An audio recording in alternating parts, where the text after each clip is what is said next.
दुनिया की 5 सबसे अजीबोगरीब नौकरियां। ये काम बड़े बड़े चिकन फार्म में किया जाता है और इस काम में लोगों को मुर्गे और मुर्गियों के लिंग की जांच करके उन्हें अंडे और मांस के लिए अलग करना होता है। ये काम भले ही सुनने में आसान लगे, लेकिन इस काम को बहुत ज्यादा खारापन और तेजी चाहिए होती है, जो कई सालों की मेहनत के बाद ही आती है। एक अनुभवी सेक्सर औसतन हर घंटे 98% की एक्यूरेसी के साथ लगभग 700 मुर्गों की जांच करता है। इस काम में सालाना $60,000 तक दिया जाता है और फिर भी बहुत से लोग इस काम को करना नहीं चाहते, क्योंकि इस काम में ज्यादा मेहनत, ध्यान और तेजी की जरूरत पड़ती है और आराम बहुत कम मिलता है। सांप या किसी भी जहरीले जीवों से जहर निकालने को स्नेक मिल्किंग कहा जाता है। ये एक जोखिम भरा काम है जिसमें जान भी जा सकती है, इसलिए बहुत ज्यादा पैसे मिलने के बावजूद भी बहुत ही कम लोग इस काम को करना चाहते हैं। इस काम को करने के लिए स्नेक मिल्कर को बहुत ज्यादा ट्रेनिंग की जरूरत होती है और स्नेक मिल्किंग करने के 2 मुख्य कारण हैं, जिसमें पहला ये कि सांप के काटने से भारत और अफ्रीका में हर साल बहुत से लोगों की मौत होती है, इसीलिए सांपों का जहर निकालकर उससे जहर से बचने का एंटीवेनम बनाया जा सकता है और दूसरा, जहर पर रिसर्च करके इसे चिकित्सा उपचार के काम में लाया जा सकता है। अगर आप लोग बैंक या किसी टिकट की लंबी लाइन में खड़े होकर थक जाते हैं तो आप अपनी जगह किसी दूसरे व्यक्ति को पैसे देकर खड़ा कर सकते हैं और वो लंबी लाइन में आपकी जगह बचा कर रखेगा।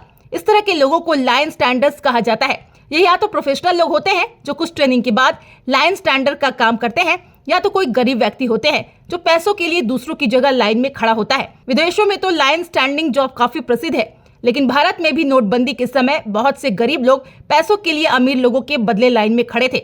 आज भी भारत और विदेशों में बहुत से लोग लंबी लाइनों में अपनी जगह दूसरों को खड़ा होने के लिए पैसे देते हैं। जापान ऐसा देश है जहाँ की ट्रेन व मेट्रो सेवा पूरे विश्व में सबसे बेहतरीन मानी जाती है। जापान के टोक्यो शहर में हर दिन लगभग 40 मिलियन लोग मेट्रो का इस्तेमाल करते हैं। रश आवर के समय जब लोग ऑफिस और स्कूल जा रहे होते हैं या वहां से वापस आ रहे होते हैं तो लोगों की भीड़ के कारण मेट्रो का इस्तेमाल करना मुश्किल हो जाता है। रश आवर के समय सभी लोग जल्दी में होते हैं, इसीलिए वे एक ही मेट्रो में जबरदस्ती घुसने की कोशिश करते हैं, जिससे मेट्रो का दरवाजा बंद करने में मुश्किल हो जाती है और इससे कोई बड़ा हादसा भी हो सकता है। इसी चीज से राहत पाने के लिए वहां के मेट्रो में वर्दी लगाए हुए पुशर्स को रखा गया, जिन्हें ओशिया भी कहा जाता था। इन पुशर्स का काम लोगों को मेट्रो के अंदर धक्का देना होता था ताकि मेट्रो का दरवाजा बंद हो सके।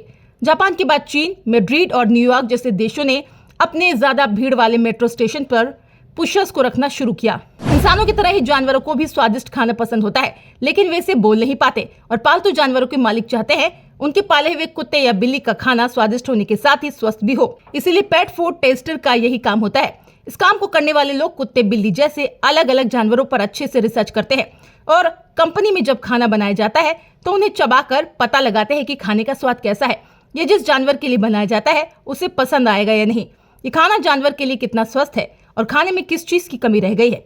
पेट फूड टेस्टर को बड़ी बड़ी पेट फूड बनाने वाली कंपनियां रखती है और फूड टेस्टर को ट्रेनिंग करनी पड़ती है कि जानवरों को किस तरह का खाना पसंद है और कैसा खाना उनके स्वास्थ्य के लिए सही है।